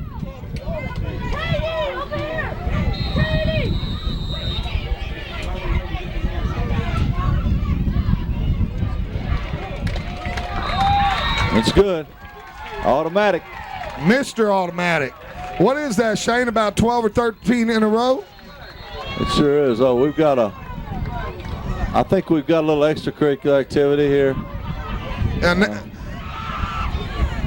well, Shane, I don't know how you feel about this. It looks like there's a little bit of talking, a little bit of punching after the play. And there's really no call for that in high school football, but emotions do run high. Oh, yeah, definitely. And we talked about it earlier, the testosterone level. We probably wish we had some of that. I tell you right now. They got it wrong, because when you hit my age, everything slows down. You just take things in stride a little more. That's right. But old Joe Stavino, it looks like, out there that time, and he was taking up for Schulenburg pride, that's for sure. Right. You got to be smart, though. That's the main thing. It's 28-7. You're playing it's a non-district game. There's a lot of reasons to say, okay, it's okay to mouth off, to shove somebody in the back. But the way you practice like you play, and if you do it week in and week out like you're supposed to do it, it becomes second nature. And there's really no call for it at any time in my mind. No, back in the late 70s, early 80s, a ball club out of Houston Waltrip, had a fine ball club, and it was their first time to go into the playoffs as one of the teams picked to maybe win it all. And they got a personal foul called on a kid 35 yards behind a touchdown. Cost them a ball game, Shane. They lost that ball game by 3 points. And on just a young man losing his control. Right. And here we see, as they mark it off, it was the Rice Raiders that lost control. Yes. So, we're talking about the Rice Raiders here, thankfully. That's right. But that's a good job. We need to mention it because that's a good job by the Shorthorns not to retaliate. Yeah, well, see, that's what I liked about Stavino. He walked off the field glaring at the guy. He let the guy know that he knew what he was going on, and I'm willing to bet number 60 puts a pop on somebody right now. I'm sure he will. Good. Look at this. Oh, that's right. They kicked off from the 40. He's down. 33 retrieves the ball and had his knee down. Looked like when he caught it, so there'll be a touchback. Good high kick, and he had 15 yards, but he still put it 5 yards in the end zone. So it would have been on the 5 yard line anyhow. Yeah, and the flag's still pretty brisk, so that's still into a good strong wind, and that just shows that leg that Corey Romine possesses. Oh, and that's such an added benefit. And Schulenburg, I would say basically ever since Richard Kulik was in my class, but before that, I don't remember them really having a consistent kicking game. And Schulenburg has been blessed with several kickers through the years. Well, Romine's really stepped up this year, and with the UIL's ruling on Juan, and by having Coy step up like this has been huge for the Shorthorns. It's that can win a playoff game for you real easily. Definitely. First down, they run basically a dive off tackle, and they pick up about 3 yards. So the 2nd and 7. And I'm wondering to see if Rice is going to try to do some passing this quarter. Well, they've got about 7 minutes to get the ball up in the air, and they're looking at a 21-point deficit. Shane, I think you're going to hit it on the head. They've got to throw the ball. You know what's funny, Steve? We talked about good play there. Good play by Banjo and Brent Gallo, and also Valenzuela and Marty closing the hole down. We talked about it after the halftime, after the end of the first half, about whether you take the ball in the third period or take the win in the third period or in the fourth period, and no more deflating can it be than to take the win and have the Horns drive right up the gut and knock off about 5 minutes of the quarter. That was definitely a statement drive by the Horns. There's no doubt about it, and when you shove it in like that, it gets all the better. That's for sure. So they come out throwing. Oh boy. Yeah. Well, I tell you, they read. I think that both. Here's the thing, and I've never been an offensive coordinator, but I've played offense in high school as a quarterback and in college. Got to play under Hoosman, who of course had a great offensive mind. But you set things up, and Bowen Adams and I talked about this, and we feel like the Schulenburg offense, the Schulenburg. We also talked about this. Oh, I think Shorthorns trying to get time out. This is good. Timeout, Shorthorns. Yes, it does. Gives us the time to talk about this, but we felt, and I know you felt as well. And Coach Wild getting a little excited, but we felt like in the first game or two, or in the scrimmages, that the Horns maybe, maybe it was a possibility of trying to fill out your personnel and seeing who could do what. But we were maybe not setting up the plays like we thought. We're armchair quarterbacks. I mean, it's easy to be one, but I think you're right on that, Shane. You're out there. You got a new offensive coordinator, basically. He's learning all his ball players. The line had to learn new techniques. You changed up your line blocking on something that's been going on since you were here. Right. And it looked like a little bit of a scattergun approach, but, hey, it's come together, and it's really looking strong. And I want to commend the coaching staff. It seems like they have a solid game plan in tonight for the second week in a row, and they're getting ready for that district. Definitely so. It's going to be a big one next weekend at Weimar. I know Weimar, I was over looking at pictures at Diane Conserix today. My wife coaxed me into taking pictures. I don't know whatever. Oh, and he gets it off. Oh, he shanked it bad. Good news for Shorthorns. Right at the head coach. Yeah, but they're geared up. They're getting all excited about it. They've had some success in pre-district this year. Don't think they played near the schedule we have, but nonetheless, they're going to be a tough opponent. They always are. Well, anytime you're separated just by about 7 or 8 miles of concrete, especially in small town Texas, that's what it's all about, Shane. And I've been fortunate enough to be into the Holas family now for 20 years, and I've heard a lot of this Weimar-Schulenburg rivalry, and that's why we made sure we moved 7 miles farther west. We want to be part of this. And, that's right. And we're looking forward to coming out and seeing what it's all about firsthand. You want to be on the top side. There you go.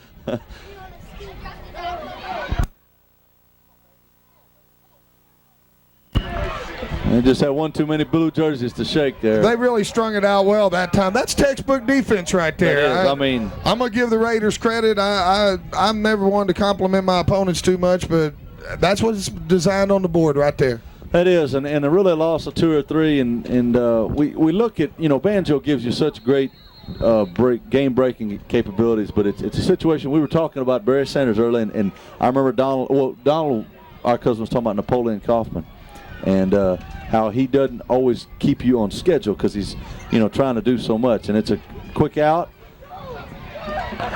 It kind of has a hard time, Kabinka does, getting a handle on it.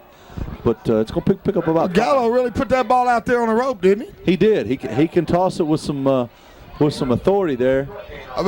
He has showed that's first time that he's really showed that that line drive arm strength that we've been hearing so much about. He really did. He you know, it's funny. He put it on the mark, but here again, not the prettiest ball. Right. But, and, you know, that doesn't mean much, though, really. Well, you know, a few of the people listening to us tonight, they'll remember old Sonny Jurgensen and people like that. Sure. And Billy Kilmer. Billy Kilmer even more so. Yeah. And I think all he did was win a Super Bowl. Oh, boy, that was a nice toss there. Yep. That was the – see, now there's a spiral and we don't make the connection. But right. nonetheless, it was a little high and see, Gallo shaking up. He's a tough young man. Let's see what he does off this here. Bent over and looks like he's hobbling a little bit. Looks like he's holding his knees, Steve. But you know what, Shane? By the way, he's holding his foot. It could be a cramp on the best of sides. Let's hope that's what it is. He's kind of walking stiff-legged. And I tell you what, even on a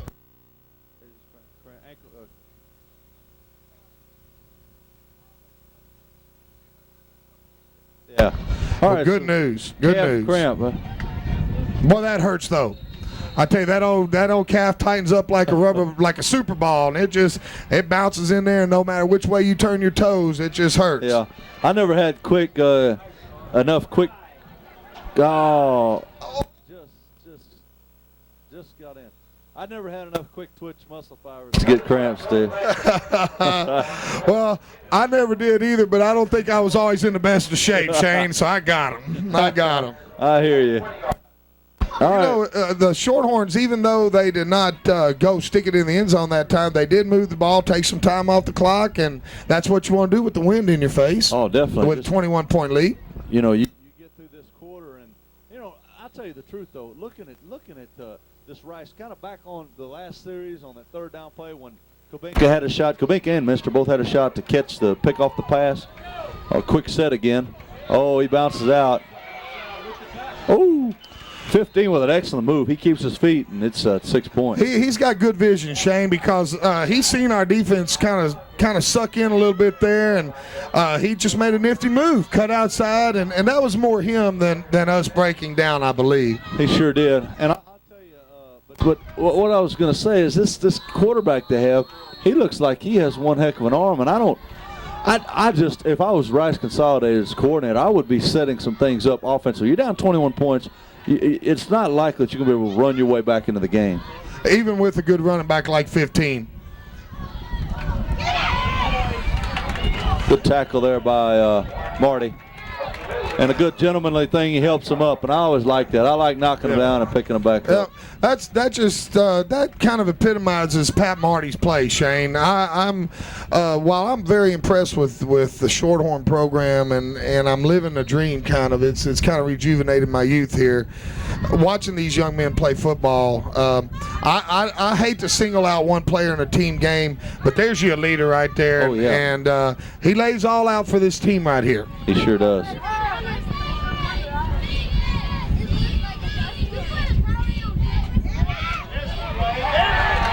Nice play. I tell you what. Roman. Yeah. Roman. Yep. He just jumped on him like a bull, didn't he? Hey, Roman, that's a big old hoss, and he made a nice play there. You know, the whole Schulenburg front line is really getting pretty good penetration. They're playing really tough football. There's been no letdown whatsoever here in the second half. I think the intensity is just where it needs to be. Well, this is a great way to come out and play. Like I said, the game before district, it really lets you know that with a new quarterback, it doesn't seem like they missed a beat really. That's right. Gallo's still on the bench, it looks like. I guess they're stretching that calf out, and I tell you what, it's good to see Joel Blanson out there though. It is, and he's getting to mix it up out there. So the Rice Raiders take time out with 2:26 left in the third quarter. We'll be back here with Shorthorn football. And if Rice wants to get back in this, they really need to get something going. Well, I'm surprised, Shane. Halfback pass. There it is. Stay with you, Clarence. Yes, sir. Boy, Clarence Irving sniffs it out. Well, you know, that was a fine pass by 15. He overthrew him a little bit. The wind kind of gave it a boost. He has a heck of an arm, doesn't he? He's a good ball player. He's a good ball player, and you can tell he's one of their go-to guys. Clarence Irving, he'll be a tired young man in the morning. He's played a good ball game tonight. He's ran a lot of yards been put under his feet, both offensively and defensively. Boy, I tell you, the biggest, of course, we're up high and can see, but the biggest indication is when on a sweep, when a guy starts running backwards. That's right. You know it's going downfield. That's right. You called that right away. Come on, Kurt. And see, that was something we didn't get with our former punt returner, is he would have tried to pick that up, and he was just, to me, our personnel was taking too many chances. And so you got Kubenka back there. He's a smart kid, A student, and not that the A students always make the best plays or the smartest plays, but well, it goes hand in hand. You know, you got to have a smart football player too, and that's why you see things now like the UIL's instituted the no pass, no play rule and stuff, and you know, it can hurt a young man on one test, and that's really the negative part of it. But it just goes to show you that you really need to get out there and get after it. The Shorthorns, they did a fine job on that play by a good heads-up ball player.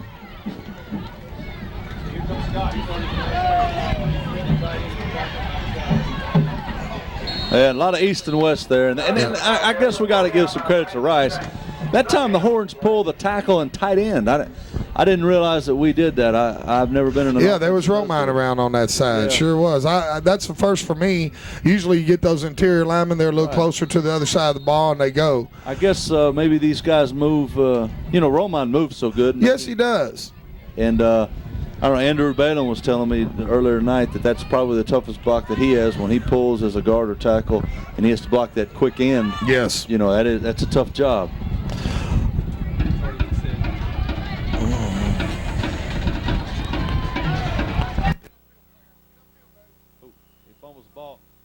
Tippy does a nice job getting in the guy's knees and rolling and springing Clarence around the end. You know, that does a couple things too, Shane, especially at this level.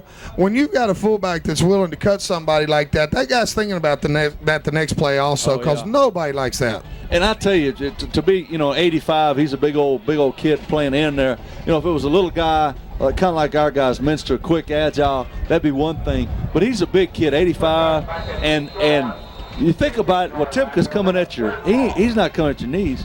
He's coming at your ankles. That's right. That low center of gravity sure does pay off for Tip. Let's see what we do here on 3rd and long. Huh? I think we're going to go up top here. Fade. A little far out of bounds. And it looked like man coverage, number 8, pretty good coverage on Kubenka. Kubenka might be jiving a little tough. John, I didn't know that he jawed any, but he was looking at him anyway. We know Kurt should demand almost double coverage. Shane, he's got some good height on him, outstanding speed, and I fail to see why these coaches don't put a body on him up close to the line of scrimmage. Well, but that's what they did that time. Yeah, it looked like bump and run, and the kid that was playing looked like a good athlete. So here, with a punting into the wind with 1:05 left in the 3rd quarter, this could really be and a nice punt. Blanchett. Oh, yeah.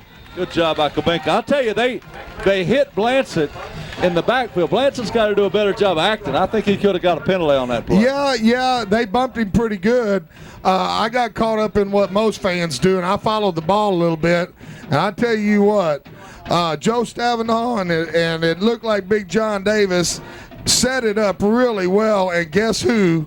Kurt Kubenka got to get a pop in there. Cleans him up. And I really like when you clean the house like that. That, to me, that's football. That's what you come out here for, to do that. Oh yeah, that's what it's all about right there, Shane. Full house backfield here. Everybody in tight. Pass. Uh-oh.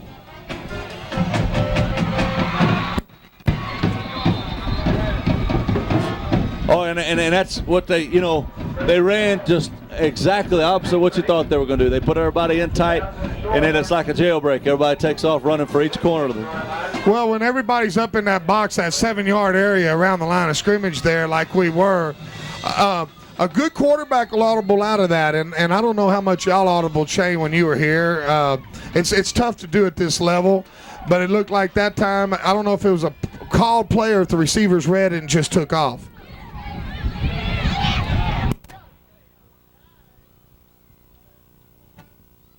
He's on the 1 yard line there, and he just bounced it out, and Valenzuela kind of had his shoulders turned, and boy, by the time he got a wheel back around, he was out the gate. Yeah, you get a young man running like he did. He took the corner with authority. He did. And when you got that, it's almost impossible for you to turn around and get to him. I think we're just a victim of our own aggressiveness on that play, Shane. We really boxed the middle up. It looked like he started in and then cut outside and really just put his feet down and ran. He did.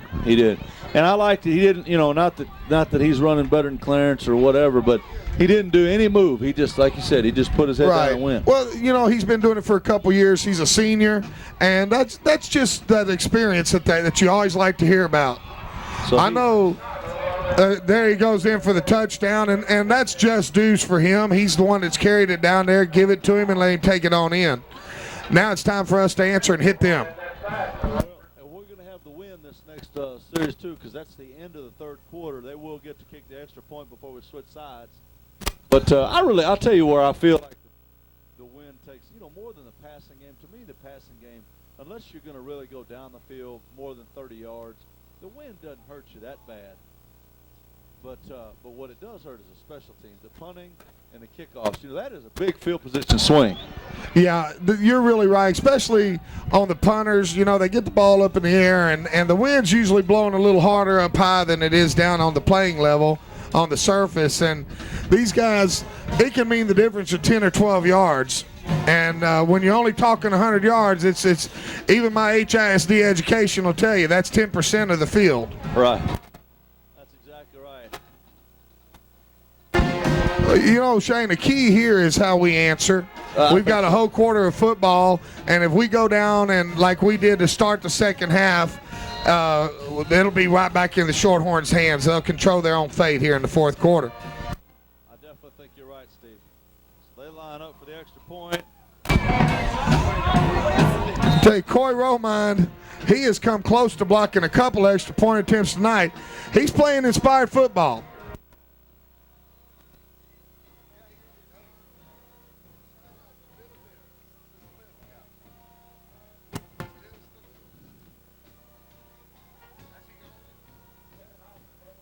So at the end of the third quarter, it's the Schulenburg Shorthorns 28, the Rice Raiders 14. And we'll take a second here to thank our sponsors for the third and final time. Thank you again, sponsors. If you want to sponsor a Shorthorn game, and I don't have the number on here, it's I believe you can Miss Romine, yes, Carter Romine. Look them up in the book. Okay, we got James and Dolly Hatfield, Don Blanchett, Double B Foods in Weimar, Country Fresh Cleaners located in Schulenburg, Schulenburg Printing and Office Supplies and Sports Specialties in Schulenburg, of course, IMCO in Schulenburg, Baumgart Matula on North Main in Schulenburg, Wellborn Petroleum Company, Rotec Overhead Systems and Equipment, Dolores and Tom Sanders, Schwenke Baumgarten Funeral Home, and Kromshek Insurance Agency. Thank you once again for sponsoring this broadcast of the Shorthorn football. So it'll be from the 40-yard line. The Rice Raiders will kick off into a stiff wind, and we're off. Oh, high kick. It'll be up back, I believe. It takes about 6 Raiders to get him down. A high field. I tell you what you got to do in that situation, and I know it's tough. It's easy to say after the fact, but you got to move everybody up 10 or 15 yards. Exactly. And, hindsight is 20/20. That ball hung up in the air a long time. It was almost like a punt. Right. By the time Kabinka was up under it, everybody was all the way around him. He didn't have a whole lot of room to run. But, everybody, plus your up backs, your up line, your front linemen, they're dropping to their normal 35-yard mark, and that's about where he caught the ball. So that's it. You just got to shorten everything up.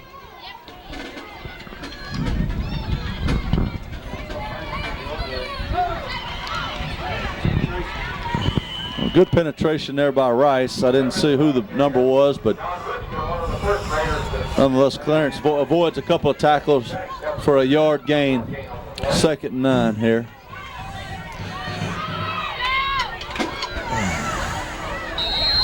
I believe we're going to mix it up here, Steve. I know we want to get some clock off, but like I said, more importantly, we want to score. That's right, Shane. And, it's no insult to Rice if we put the ball up in there and try to get in the end zone. We're only up 14 points. And, now's kind of when you need to go ahead and twist it a little bit. Well, they're bumping running right here on Blanchett down low. It looks as if they are. It looks like they're in a man coverage. Well, they're on this side. Nice play, guys. Well, typical with a good grab, and I think he had more than one option that time. There were a couple people open. Yeah, it really did, and he took the safe pass and gained about 7 yards with it. Sets us up 3rd and short. It'd be nice to get the first down here now. The clock's still ticking and continue this drive. It looks like it's got a little bit of promise. So it'll be about 3rd and 2. And see if they come to the field side here. Got the wide side to their left. Yeah, the back is offset this way. Might be a sweep. What do you think? don't Hey, you're tough. Smart. Cut up field now, Clarence. There you go, buddy.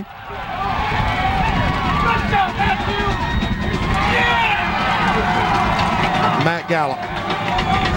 Boy.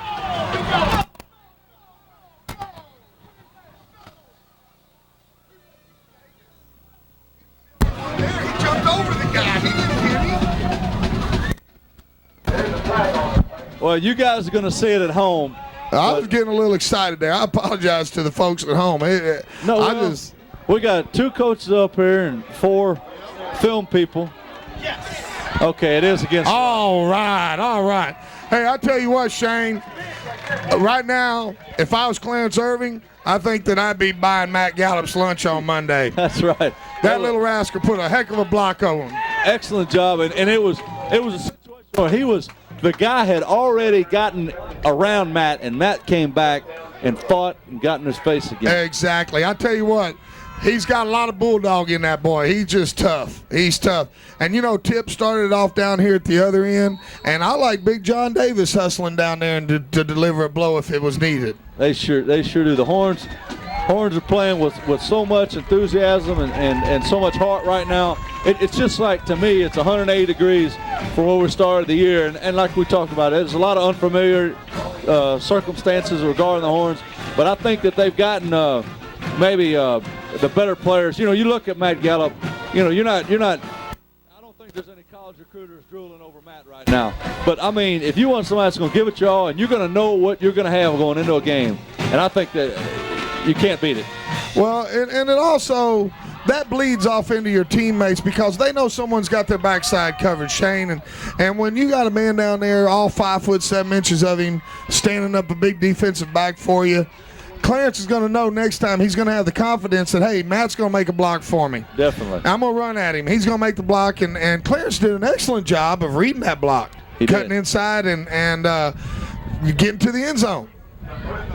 So it's 35-14 with 10:07 left in the 4th quarter, and the Horns answer right quick. And didn't have to do it but with one pass, so the wind really didn't help them a tremendous amount.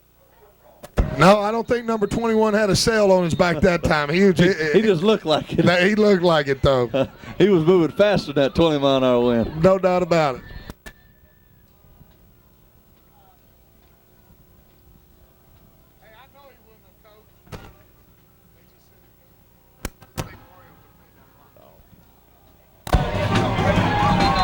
Out of the end zone.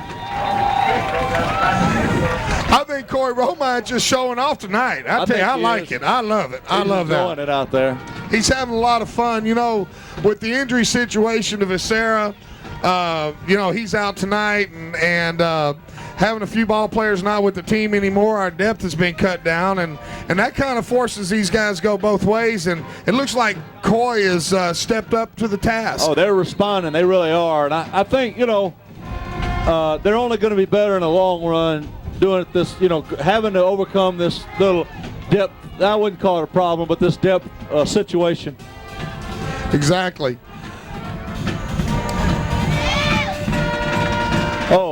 Boy, a nice route. Nice throw. And Everything was there but the catch. say that, and to me, Steve, that is, they had a guy going down. I don't know if he was going down the sideline. He may have been like a levels route, a deep out, and then a kind of a stop. But to me, a coach needs to set things up more. And if I was a Rice coach, I'd throw one or two more of those and see if I could get the Horns complete a couple, and then maybe try to get something up top. Down 21, he's not. I'm sure he's in a more of a hurry. Well, yeah, the West Coast offense, as it's been so termed now, is not really the kind of comeback offense you need, and that shows who you played for, because football is a strategy game, and you've got coaches out there coaching against young men who hopefully don't have the knowledge that coaches have, and it's a setup game. Shane, you hit them in the belly, and go up top, and that's the old quarterback in you coming out. And I like hearing it. So us old linebackers, we like to sit with you quarterbacks, and we get a little bit more knowledge of the game. I tell you, we're not like the Monday Night Crew, the Deerdorf and Boomer. Those guys have been colorful or what? I'm telling you. They go back and forth. Hey, they do. Well, on Wednesday night, people listen to me croak and they'll wonder where they get that guy's voice from. But I enjoy it. I've never had a microphone I didn't like, and this has been a very enjoyable time. I sure appreciate you letting me come out here tonight. Oh, we're going to do it again, I guarantee it. There you go. I plan on being around Schulenburg for a long time. It's a good town, great community, and look at the support these people have drove in here tonight and supporting these Horns. That's what it's all about. They're starting to come out more and more. The Horns are gaining momentum, and so are the fans. Straight drop. Oh, it's a screen. Wings it out. No, Davis is out there. Well, good job by Davis turning him in. That's tough on a big old linebacker to turn a scat back and not, like you said earlier in the ball game, there's a lot of field out there when you're out there one-on-one.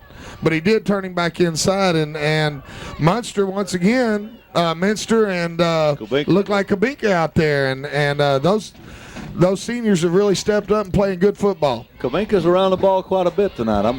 He's definitely a ball hawk tonight. I think that's pretty much par for the course with Kabinka. He's just a real good football player. I see a lot of guys out there laying it out still, even though 9 minutes left in the ball game and you're up 21. Yeah, 3rd and 5 here, and they go to the backfield. Fumble. Looks like they recovered. So it'll be 4th down, and it looks like they're going to punt here. Looked like good penetration there with Joe Stavinaugh and Big Steven Valenzuela. He's been around the ball a lot tonight. He's been in there. Also in on that play is number 65, and that's Jonathan Mazak. Jonathan back there mixing it up. Jonathan's a load now. He's one of the bigger fellas on the team, I believe. Well, I like seeing them 200-pounders, and I like seeing that JR beside their name even more, because he's going to come back next year and really do a good job for us. For sure. So the punt gets held up by the wind. Oh, and that's what we're talking about. 20, 25-yard punt. Yep. And, unless you got a kid named Leckler or something on your team, or Romine. That's right. That wind can really hurt you. That's right. I tell you what, I remember watching that Leckler boy play and watching the Schulenburg fans give him all he wanted, but also give him a lot of respect. He's a class act. I've had the opportunity to speak to the young man, and at least to me, he's very level-headed. He is, and I tell you, I know that the Schulenburg players really enjoyed whooping East Bernard. No doubt about it. No doubt. Shane was not short of confidence. That's right. But boy, I sure had a lot of respect for him after those games.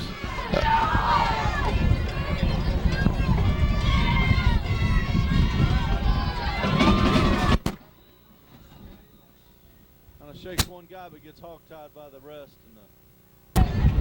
And, I was always kind of disappointed that they never gave him more of a shot, or he never earned more of a shot at A&M as a quarterback. Well, Shane, while I don't have any personal ties to A&M, I got a son that's just crazy about him, so I follow the program so I can keep up with him and make sure I'm talking intelligent with him. And what I think is that Shane's got an NFL leg on him. Right. And, and he may have realized it himself that, hey, I've got an NFL leg and maybe not an NFL arm. And, I know they go to college to get that education, But when you can play football, you go to college, get to the next level. Oh, yeah. Well, especially when you can do it. I mean, you know, it's one thing to beat your body up. Ooh, helmet to helmet there. Nice turn upfield, though, that time by Gallo. He showed that running ability that Coach Wild was talking about today at the Booster Club meeting. He did. You know, and that's in the NFL, that's a 15-yard penalty right there and a $25,000 fine. That's Isn't that right. crazy? That's right. I mean, it's football, and that's why you got the helmet on your head. I mean, I don't, you know, I'm all for the penalties on late hits and everything, but a contact like that, especially the one recently with the quick post pattern, and the defensive back was just, you know, you run through the guy. I mean, that's how you taught ever since Pee Wee football. Exactly. And we were talking about that earlier up here with Coach Rodney. You know, you don't teach them to tackle on the letters on the front side of their shirt. You tell them to put it through the back side of their shirt. Right. A little trap block there. And there's that flip play again. That's about the third or fourth time we've seen someone go head over heels. That's right. When you get Tippy to flip, you've done something with that low center of gravity. That's right. You know, Shane, I think it's my job to let everybody know how these individuals on this offensive line and stuff are doing tonight, and I'm just really impressed with the Shorthorns. Look as good now as they did in that first scrimmage that we had that night. And you know, after that night, I think the whole town was so excited. And then we came back against a physical Goliad team the next week, got beat up a little bit. You know, that's when Blancy got hurt. Right. And I think now we're recapturing that confidence and that desire. You know, you look downfield right there, you got Pat Marty busting someone 6 yards past the line of scrimmage. I can't quite get, big number 61. Is that Bubella? Chip, yeah. Chip Bubella. That's another one of them guys with that JR beside their name down there. They'll be back next year, and he's a 200-pound plus and really fine ball player. Coach Wild was saying that today in the Booster Club meeting, how proud he is of the juniors stepping up like they have. And to compliment the seniors, he's very proud of his senior linemen. And, you know, you're only as strong as your weakest link. And those guys right there have stepped up, and they're giving a senior performance. Definitely. We've got Minster in at tailback now. Oh, and he goes right up the gut for about 12 yards on 3rd and 3 in a big play. I tell you what, there's a lot of programs in the state of Texas that would like their number 2 tailback to be able to slice through there like Kevin just did. Oh, yeah, and he, you know, Minster, I think is, you know, once again, we talked about his tenacity and you know, ability to play better on defense. And I see when he gets in the ball game, you know, at tailback when he hadn't had to carry the ball and play defense all game, he seems like he runs better as well. I agree with you, Shane. You know, right now, and it showed last week by him leading the team in rushing, getting in there, you know, midway through the second half. He got fresh legs, and he had the determination and the desire to get out there and show everybody what he can do. Right.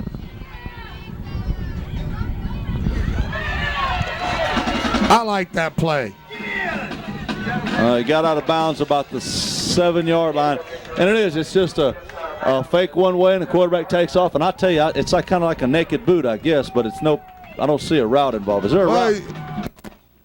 Quarterback sweep. Hey, we got a receiver runner? No. Yeah.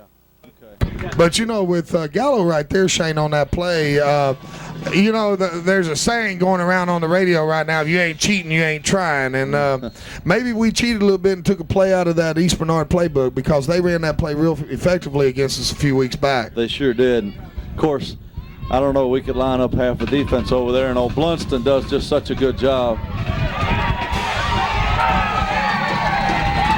Good job by Minster. I'll tell you the best part of that play for me, from him, as he was crossing that pile line, he covered up that ball with both hands. Yes, sir. Well, not to harp on it, Shane, but or to be redundant in any way, but that's that senior leadership again. That's that senior mentality. You know, Minster's ran that ball hard. He's, if I'm not mistaken, he's been on this varsity now for his 4th year, 4-year letterman, and it shows. You do the little things right. That's right. So they line up to kick an extra point with 4:35 left in the 4th quarter. It's good as usual. So it's 42-14 with 4:35 left in the game. We'll be back momentarily to Shorthorn football. All right, Steve, we're ready for the kickoff here. I tell you what, things are looking pretty good out there with about 4.5 minutes left, Shane. Oh, look at him. He didn't even run. Oh, he does kind of. Oh. That ball was 4 or 5 yards deep into the end zone. And the Horns are showing all phases of their abilities tonight. Really, the whole game's looked good. I'm particularly impressed with the time that the line has given to Gallo on the pass plays when he's dropped back to pass, and he looks like a really a prototype drop back passer. He does. He does. He's looked well, and it's kind of rare for the Shorthorns to have 3 different quarterbacks play the position and have played it so well throughout this season so far. Oh, yes. And, you know, they all seem to bring a little different something to the game, too. They're not clones of each other. They all bring their own personality to the ball game. That's true.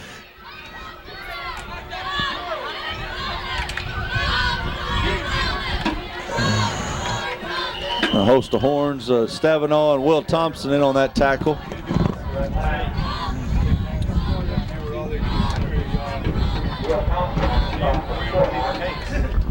Will's going to be another ball player that the coaches count on next year to come up and step up and have a good senior year. And this valuable playing time right here. It sure is. In at linebacker there.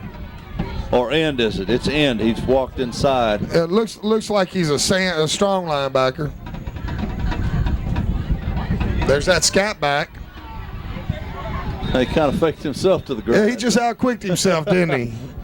Too quick for the grass. Once again, though, there's Minster out there and Clarence Irving, and they had a little bit of something to do with that.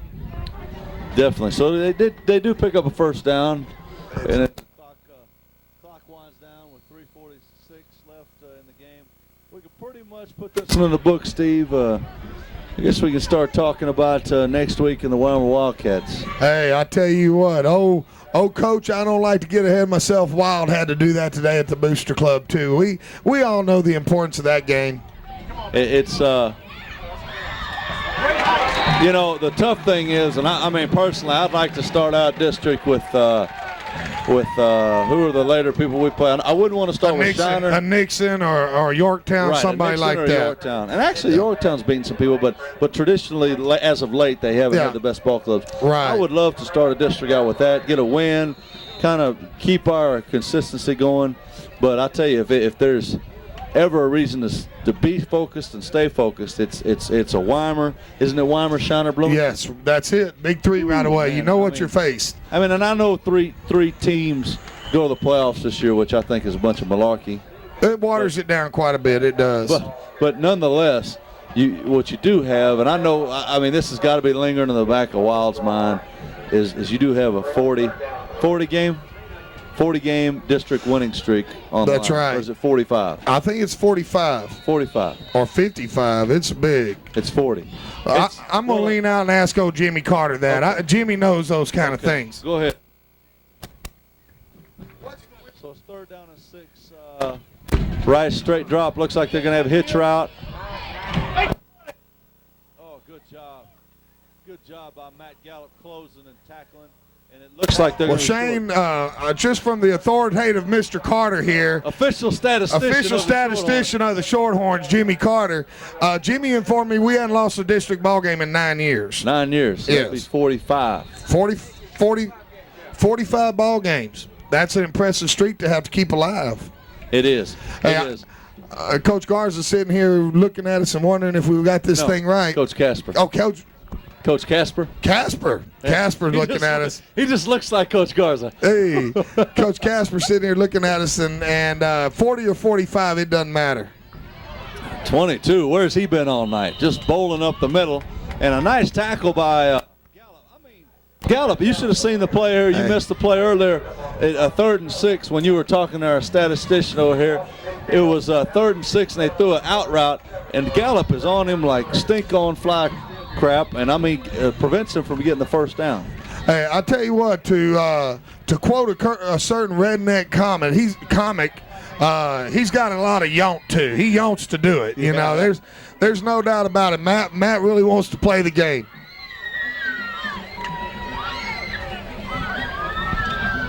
It's a pass down the middle. Oh, slip. Blanchard slips. Shane, I don't know if you caught it or not because the coaches are here in front of us, but Joel Blanchard, that's a senior right there. He slipped, had his feet taken out from under him. He still had the presence of mind to get his arm up, try to block that ball.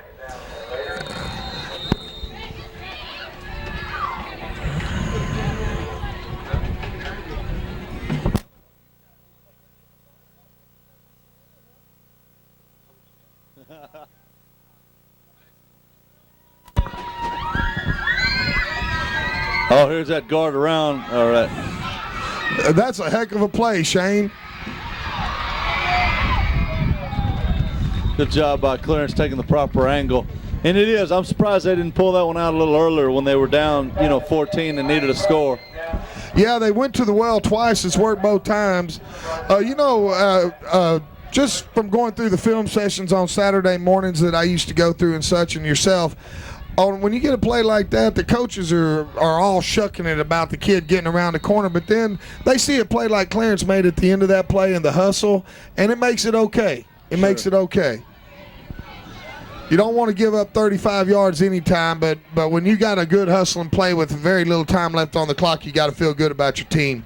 Definitely. And number 22 is running the man with authority. I'm glad they didn't find him until now. I'll tell you, I don't know where he's been, and maybe it's a letdown. That's Jay Knight, who's a 190-pound senior. I tell you, it has him listed as a tight end, and maybe they're just giving him a little time here. Maybe he really doesn't play it that often. Right. No flag on the play. Well, he's running pretty good, though. He's running with authority, and he's making people hit him. Right. I'd like to not think that it's a letdown by the Horns, but up 28 points with a minute left. If there's ever going to be a letdown, I guess this would be the time. That's right. Well, they're once again they played a tough 48 minutes of football. Oh, good job by Davis. Oh, I tell you, number 22 is a man. Davis hit him, and then I think James Jones hit him. Square up, and he just they didn't knock him backward, and he rolled, spun into the end zone. I tell you what, anytime you can run through number 77, you're doing your job because he's a good hard-nosed football player.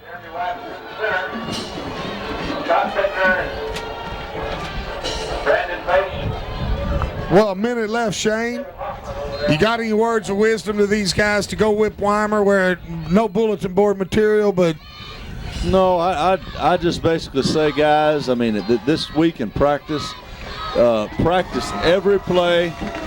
First of all, my rule of thumb in football, and it's because of injury and because of the volatile state of football in general, but you practice every play like it's your last play, and you can testify to that. With an injury in college football. That's right. That ought to be your motto, and it's just like life. Live life to the fullest every day because you never know when it's over. Go hard or don't go. But you got a week of Weimar here, and you got an opportunity. You know what's presented before you, and just practice every play as hard as you can. Study those scouting reports. Just make sure you're mentally and physically prepared, and then have fun. That's right. Yeah, That's right. Well, of course, now I'm gonna let you know about my HISD education again. But the way I spell fun is WIN, Shane. Yeah, that's right. And these boys here, they're young men. These young men here, they showed us something last week, and maybe against not a top quality opponent, but certainly a feisty one in the Flatonia Bulldogs. They showed us that they were coming around, and tonight they put it on a 3A school. Right. And that's good to do that. And Rice is in a tough district. They play tough football. And it has been a good physical game. And I just think the Shorthorns came out to do it. Yeah, definitely. And you can tell, we win this game by 20 points.